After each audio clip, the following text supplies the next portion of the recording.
اساس ملک ناظرین السلام علیکم، منجر شاہ چودھری نئی ویڈیو کے ساتھ آپ کی خدمت حاضر ہے۔ ناظرین، آف لوڈنگ اور یہ جو ایئرپورٹ سے مسائل ہیں، یہ تو معاملات چل رہے تھے۔ اب جو باہر سے پاکستانی آتے ہیں پاکستان جب، تو ان کے لیے ایک نئی کڑکی لگانے کی تیاری کی جا رہی ہے، اور تجاویز جو ہے چلی گئی ہیں۔ وہ کڑکی کیا ہے اس پہ ہم آج بات کریں گے۔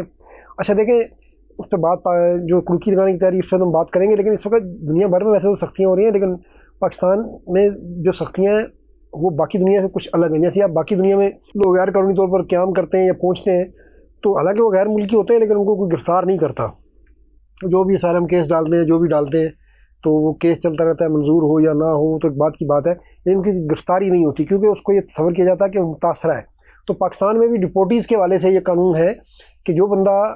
پاکستان سے لیگلی طریقے سے گیا، چاہے وہ باہر سے ڈپورٹ ہو کر بھی آئے، تو اس کو ایئرپورٹ پہ صرف یہ چیک کیا جاتا ہے اس وقت تک کہ وہ بندہ قانونی طریقے سے گیا تھا، تو پھر اس کو کوئی نہیں پوچھتا اور وہ سامان اٹھا کے اپنے گھر چلا جاتا ہے۔ لیکن اگر آپ غیر قانونی طریقے سے گئے ہوں تو وہ آپ کو پھر وہاں پر جو ہے امیگریشن کا عملہ روک لیتا ہے، اور پھر وہ آپ کے خلاف جو ہے وہ کارروائی ہوتی ہے۔ لیکن اب جو ہے نا، اچھا ایک دور تھا جب چودھری شجاعت صاحب جو ہے، اللہ ان کو صحت دے، بہت بیمار ہیں، تو ان کے دور میں جب وزیر داخلہ تھے تو انہوں نے یہ قانون بنایا تھا کہ ڈپورٹی کوئی بھی ہے، کسی طرح کسی بھی طریقے سے گیا ہے، تو جب اپنے ملک واپس آتا ہے تو اس کو نہ پکڑے۔ اچھا یہ قانون جو ہے نا، دنیا کے اکثر ملکوں میں انہوں نے خاص طور پر قانون نہیں بنایا تھا، حالانکہ اس وقت لوگ کہتے تھے کہ جو گجرات سے تعلق ہے وہ گجرات کے لوگ بہت باہر ہیں۔ اس وقت گجرات اور منڈی باورچی ڈسٹرکٹ بھی ایک ہوتے تھے، تو اس لیے حالانکہ ایسی کوئی بات نہیں ہے پوری دنیا میں۔ میں نے کہا دیکھیں نا، غیر ملکیوں کو بھی نہیں پوچھتے۔ اب پاکستانی، بنگلہ دیشی، کون کون سے ملکوں کے لوگ یورپ میں جاتے ہیں غیر قانونی طریقے سے بھی، تو ان کو گرفتار تو نہیں کر لیتے نا، ان کا جو بھی وہ رہتے ہیں آسانی سے اسائلم مل جاتا ہے، کیمپوں میں رکھتے ہیں، جو بھی ایکس وائی زیڈ کرتے ہیں، تو ان کو وہ پریشان تو نہیں کرتے۔ اچھا یہ پوری قانون، جیسا کہ ہم نے کہا قانونی، اچھا بعد میں سے تیلی کی گئی، جب چودھری شجاعت صاحب چلے گئے تو یہ کچھ عرصہ پہلے یہ کر دیا گیا کہ اگر قانونی طریقے سے گئے آپ تو پھر آپ واپس آ جائیں، کوئی مسئلہ نہیں ہے، لیکن اگر غیر قانونی طریقے سے گئے تو پھر ایئرپورٹ پر آپ کو روک کر جو ہے وہ حراست میں لے لیا جاتا تھا۔ لیکن اب جو ہے ایف آئی اے کے مختلف افسران کی طرف سے یہ تجویز دی گئی ہے کہ باہر سے جو بھی ڈپورٹی آئے،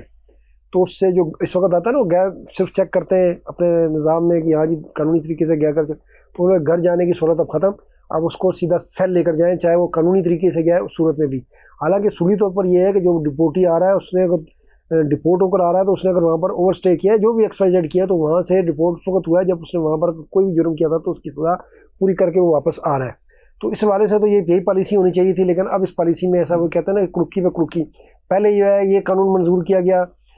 کہ ان کو 5 سال تک کے لیے بلیک لسٹ میں ڈال دیا جاتا ہے، ان کے پاسپورٹ نہیں بن رہے جو بھی ڈپورٹ ہو کر آئے۔ حالانکہ اس میں خاص طور پر یہ جو عرب ملکوں میں بہت سے لوگ اس بنیاد پہ ڈپورٹ ہو جاتے ہیں کہ ان کو تنخواہیں نہیں دے رہا ہوتا کفیل، یا کوئی اور تنگ کر رہا ہوتا ہے، تو بیچارے تنگ آ کے اس کو چھوڑ دیتے ہیں، پھر ڈپورٹ ہو کر آ جاتے ہیں۔ لیکن ان کے لیے بھی اب یہ جو ہے نا 5 سال کی پہلے پاسپورٹ کی بین تھی، اب لیکن بڑی کڑکی یہ تیار کی گئی ہے کہ ان کو جو ہے یہ گھر جانے کی سہولت جو ہے وہ ان سے لے لی جائے گی، اور ان کو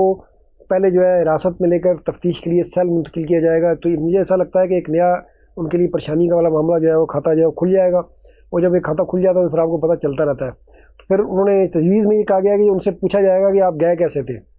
آپ کو کس نے بھیجا تھا؟ میں گیا تو ظاہر ایئرپورٹ سے تھا نا، اگر ایئرپورٹ سے نہیں گیا تو پہلے سے اس وقت بھی حراست میں لے جاتا ہے۔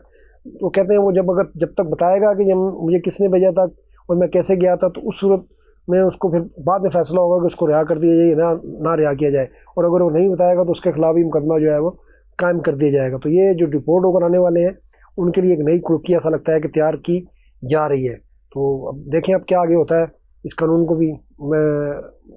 مجھے لگتا تو یہی ہے کہ جو موجودہ حالات میں پاکستان کے ہیں، اس طرح کی سختیاں ہیں، تو اس میں یہ بھی جو ہے وہ منظوری مل جائے گی، اور یہ باہر سے آنے والوں کے لیے بھی ایک نئی مشکل جو ہے وہ کھڑی ہو جائے گی جو ڈپورٹیز ہیں۔